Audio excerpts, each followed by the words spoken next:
నీకు అసలు బుర్రా బుద్ధి లేదా? నేను నీతో ఎన్నిసార్లు చెప్పాను నేను ఒంటరిగా ఉండలేను బావా అని. కుటుంబాన్ని వదిలేసిపోయావు.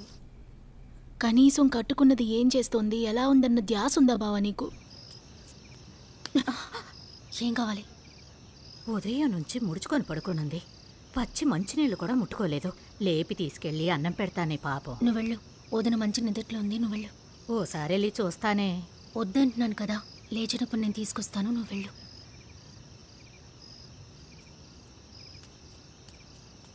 అది కాదే సీతాలు. పో బావా, నాతో మాట్లాడుకో. సరే అయితే వెళ్ళిపోనా? చెప్పు, వెళ్ళిపోనా? బావా వెళ్ళొద్దు బావా, చెప్పేది విను బావా. వెళ్ళొద్దు. ఇక్కడే ఉండు. మీటింగ్కి వెళ్తున్నట్టున్నారు, త్వరగా రమ్మా. అలాగే అన్నా. ఏమయ్యా కౌన్సిలరు, పిలిస్తేనే రావు, ఇప్పుడు పిలవకుండా వచ్చినావు ఏంటి? ఎమ్మెల్యే అయిపోవాలని ఆశ కలిగిందా? ఈ మధ్య మంత్రి గారిని కలిసావంట? అన్నానా? లేదునా. ఏంటన్నా, నువ్వు ఎంతో గొప్ప రాజకీయ చాణికుడివి. నేనెక్కడ? చూడు, మన నియోజకవర్గానికి శాశ్వత ఎమ్మెల్యేవి నువ్వే. ఎవరో నా గురించి నీకు లేనిపోని నూరు పోసినట్టున్నారు. పోస్టింగ్ కోసం పోస్టర్ల మీద రాసే డైలాగులన్నీ నా దగ్గర కొడుతున్నట్టున్నావు. శాశ్వత మనిషే లేడు, ఇందులో శాశ్వత ఎమ్మెల్యే అంట. వచ్చిన విషయం ఏంటో చెప్పు. అనా, పోయిన వారం చెప్పాను కదన్నా, నా చెల్లెలు సీతాలు మా బావ నందాపురం రణసింగం భార్య. ఓ, ఆ దుబాయ్ మ్యాటరా? అవును. రణసింగం మా కుర్రాడమ్మా, ఊరి కోసం ఒంటరిగా పోరాడినోడు. వాడి పరపతితోనేగా వీడి కౌన్సిలర్ అయ్యాడు. వీడేదో పెద్ద ఊరు జనాన్ని ఉద్ధరించినట్టు, ఆ జనమే వీడిని ఎమ్మెల్యే చేసినట్టు అవుతున్నాడు. ఏంటయ్యా, నేను అన్నది కరెక్టేగా? అవునన్నా, నువ్వు చెప్పింది కరెక్ట్. నువ్వేం దిగులు పడకమ్మా, నేను 2 రోజులు అమరావతి వెళ్తున్నాను. మంత్రి గారితో మాట్లాడతాను, వీలైతే సీఎం గారితోనే మాట్లాడతాను. సరేనా? సరేనా అలాగేనయ్యా. అన్నా, చాలా సంతోషం. రామ్మా వెళదాం. వెళ్ళరామ్మా. ఇదిగో కౌన్సిలర్. అన్నా, ఇదిగోమ్మా సీతాలు, నువ్వు కాస్త బయట నుంచో. అలాగే అన్నా. వెళ్ళు. రేపు తాళ్లబురిడి నీటి పోరాటానికి ఆ పిల్లని తీసుకొచ్చి. ఏంటన్నా ఇది? మైలే ఇంకా తీరలేదు కదా. పాపం అమ్మాయి వాళ్ళ ఆయన బాడీని ఇండియాకి తీసుకురావడం కోసం ఎన్నో ఆఫీసుల చుట్టూ తిరుగుతోంది. ఇలాంటప్పుడు పోరాటం అది ఇది అని నాకు తెలీదా ఏది ఎలా చేయాలో? పోరాటానికి వచ్చి చంటి పెడుతూ 2 చుక్కల కన్నీరు గారిస్తే న్యూస్, ఫేస్బుక్, ట్విట్టర్ అని వైరల్ అయిపోతుందయ్యా. అప్పుడే కదా పరిష్కారం వస్తుంది. నా నియోజకవర్గం అమ్మాయి మీద నాకు శ్రద్ధ ఉండదా? వెళ్ళవయ్యా, వెళ్ళి పంచుడు. అలాగే అన్నా.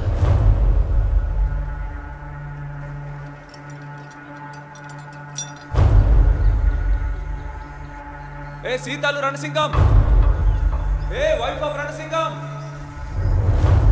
నువ్వు లేక ఒంటరిదాన్ని అయిపోయాను. ధైర్యంగా ఉండలేకపోతున్నాను బావా. ఏమే, ఒంటరిగా ఉన్నాను, భయంగా ఉందని చెప్పకుండా ధైర్యంగా ఉండలేకపోతున్నాను అంటున్నావు. భయం అనే మాటే నీ నోట్లోంచి రావట్లా. అలాంటి నీకు భయం అంటే నా పెళ్ళం ఎవరో తెలుసా? భద్రకాళి, పరాశక్తి ఇద్దరు కలిసిన రూపం తను. తన పేరు సీతాలు. ఆ సీతాలు అనే అమ్మాయి మీద అంతులేని ప్రేమతో వెంటాడి వెంటాడి చేసుకున్న మగాణ్ణి నేను. ఒకవేళ నీకు అనుమానంగా ఉంటే నువ్వు వెళ్ళి అద్దంలో చూసుకో. ఈరోజు నేను మాట్లాడుతుంటే నువ్వు మధ్యలోనే వెళ్ళిపోకూడదు, సరేనా? వదినా, మీ వదినికి పిచ్చెకి ఒంటరిగా కూర్చొని మాట్లాడుతోంది అనుకుంటున్నావా? లేదు అబ్బే, అలాంటిదేమీ లేదు. నాకంతా తెలుసు. మళ్ళీ నిన్న రాత్రి రూమ్ దగ్గరికి వచ్చి నన్ను పిలవకుండా వెళ్ళిపోయావు. అత్తయ్యతో నేను నిద్రపోతున్నానని అబద్ధం చెప్పావు. అన్నీ నాకు తెలుసు. ఊరంతా నేను పిచ్చిదాన్ని అనుకోవచ్చు, కానీ నా మొగుడితో కూర్చొని మాట్లాడుకుంటేనే నాకు మనశ్శాంతి. మళ్ళీ మీ అన్నయ్య చొక్కా తీసుకురాపో. అదేం వర్కౌట్ అవ్వదు. ఎమ్మెల్యే అంటే నీకు అంత చులకనైపోయిందా? ఊరికేగా తమ్ముడు, 1 ఓటుకు 400 రూపాయలు ఇచ్చి ఎమ్మెల్యే అయ్యాను. సీఎం, మంత్రి, సెంట్రల్ మినిస్టర్ అడిగితే కుమ్మరిస్తారు. మేము అడిగితే మాత్రం బేదరుపులా. ఇదిగో, ఈ ఊరికి నేనే సీఎం, నేనే మంత్రి. నా మాట కాదని ఈ ఊర్లో కరెంట్ ఎలా తీస్తావో చూస్తాను. పెడే.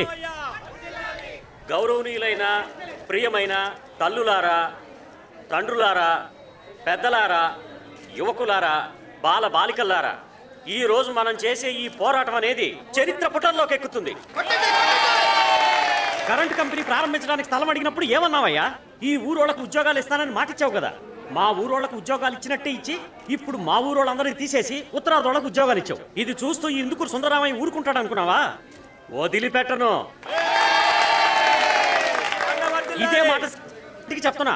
నువ్వు నీళ్ళు ఇవ్వలేని ఒప్పుకో, నా జనానికి నా సొంత ఖర్చుతో నీళ్లు రప్పిస్తాను. నీళ్ళు ఇవ్వడం ఎలాగూ చేతలేదు. ఇదిగో భర్తను పోగొట్టుకొని విధవరాలై కూర్చుందయ్యా నా ఇంటి ఆడపడుచు. ఆ బిడ్డకు ఒక దారి చూపించే దమ్ముందా మీకు? దమ్ముందా? తాళి దించే వయసా ఏమిది? నా బిడ్డ పరిస్థితికి ఎవరు కారణం? మన ఆంధ్రుల్ని వంచిన సెంట్రల్ గవర్నమెంటే కారణం. మాతృమూర్తుల కోసం నేను ఏర్పాటు చేసిన భోజనం సిద్ధంగా ఉంది. అందరూ భోజనం చేసి రావాల్సిందిగా కోరుతున్నాను. సీతాలు, అమ్మ సీతాలు, ఏంటమ్మా మధ్యలో వెళ్ళిపోతారా? అన్నయ్య అన్న నడ్డ పెట్టుకుని ఎదో వాగుడు వాగుతున్నాడు. అక్కడ కూర్చొని ఫోటోకి పోసిమ్మంటావా? లేదమ్మా, అతను తలుచుకుంటే మంత్రి గారితో మాట్లాడి మనకు మంచి పరిష్కారం. అన్నయ్య రణసింగం లాగా ప్రజల కోసం నిజంగా పోరాడిన వాళ్ళని ప్రత్యక్షంగా చూశాను, అందులో పాల్గొన్నాను. సగం మంది నీ వెనకాలే వచ్చేస్తున్నారు చూడు. అన్నయ్య ఈ జనం నేను పిలిస్తే రాలేదు, రణసింగం కోసం తానుగా వచ్చారు. నువ్వు పిలిచావని వచ్చాను గాని వీడు నా సమస్య తీరుస్తాడన్న నమ్మకంతో కాదు.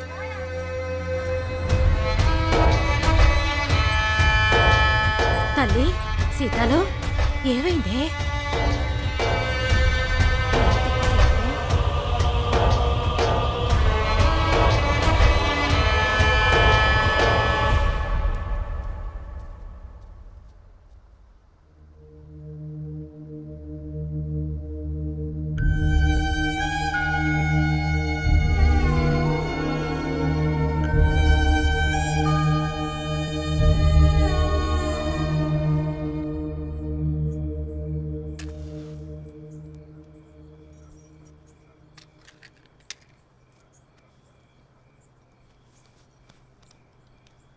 బావా బావా, ఏంటే నా బంగారం? ఆ రోజు మీ అన్నయ్య అన్నాడు కదా, ఏమని? ముందు నేను మాట్లాడేది వినిపించుకో. ఇంత అందమైన పెళ్ళాన్ని పక్కన పెట్టుకుని ముద్దాడకు ముద్దాడు మగాడే కాదే. చెప్పు. మనకి పెళ్ళయ్యి 2 నెలలైంది. 2 నెలల? మామూలుగా 3 నెలలనే కదా అంటారు.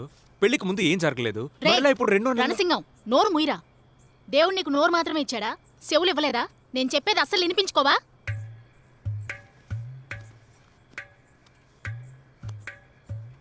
ఇంట్లో ఏం జరుగుతుందో నీకు తెలుసా? నీతో ఎవరైనా చెప్పారా? అదే కదా, బిడ్డ ఊరికి ఉపకారం చేస్తున్నాడని పెద్ద గొప్పగా తిరిగేస్తున్నారు కన్నోళ్ళు. నువ్వు ఊళ్ళో వాళ్ళందరినీ నీ మాటలతో మాయ చేసి కట్టిపడేసినట్టు ఇంట్లో వాళ్ళని కూడా మాయ చేసి పడేస్తున్నావు. ఓయ్ మాట్లాడవయ్యా. ఏమే మాట్లాడితే మూసుకోమంటావు, మూసుకుంటే మాట్లాడమంటావు. ఇప్పుడు నువ్వు ఏ మూడ్లో ఉన్నావే? ఎందుకు అచ్చోసిన ఆవులా శ్రీకాకుళం చుట్టూ తిరుగుతున్నావు? చెప్పాలనుకుంది సూటిగా చెప్పు. ఇలా చూడు రణసింగం, డిప్లొమా కెమికల్ ఇంజనీరింగ్ చదువుకున్నావు, అందులోనూ ఫస్ట్ క్లాస్లో పాస్ అయ్యావు.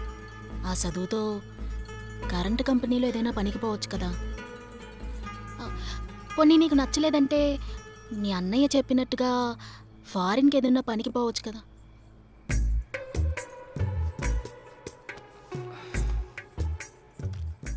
ఏంటి బావా? దీర్ఘంగా ఆలోచిస్తున్నానే.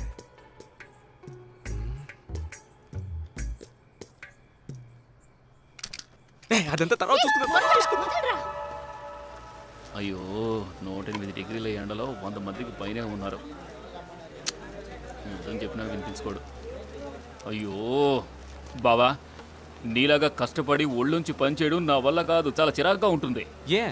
ఏమని చెప్పను, రేషన్ కొట్లో నుంచినేది, రైల్వే స్టేషన్లో నుంచినేది, బస్ స్టాండ్లో నుంచినేది, ఇలా ప్రతిదానికి లైన్లో నుంచినేది పబ్లిక్. నాలాంటి రాజకీయ నాయకులు ఎలక్షన్లో నుంచోవాలి, నుంచుని గెలవాలి. ఆ తర్వాత మీలాంటి వాళ్ళందరూ మా ఇంటి వాకిట్లో నుంచోవాలి. ఏం లాజిక్ ఇది? అది నీలాంటి శ్రమజీవులకు అర్థం కాదు. మరి నేను బయలుదేరినా? తమ్ముడు, ఇలాగే లైన్లో నుంచి ఓట్లు వేసి నన్ను కౌన్సిలర్ని చేయడే. లైన్లో నుంచోండి, నుంచోండి.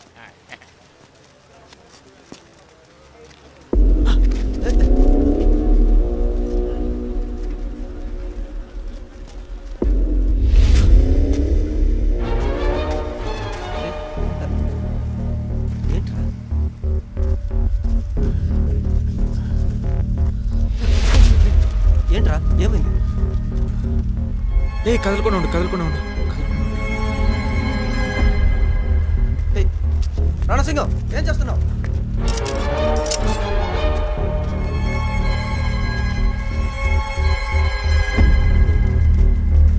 ఏ తప్పుకోండి, తప్పుకోండి, తప్పుకోండి, తప్పుకోండి. రే అక్కడేం చేస్తున్నావురా? జరగండి జరగండి, అటెలండి అటెలండి. రే నిన్నే అడుగుతున్నానా?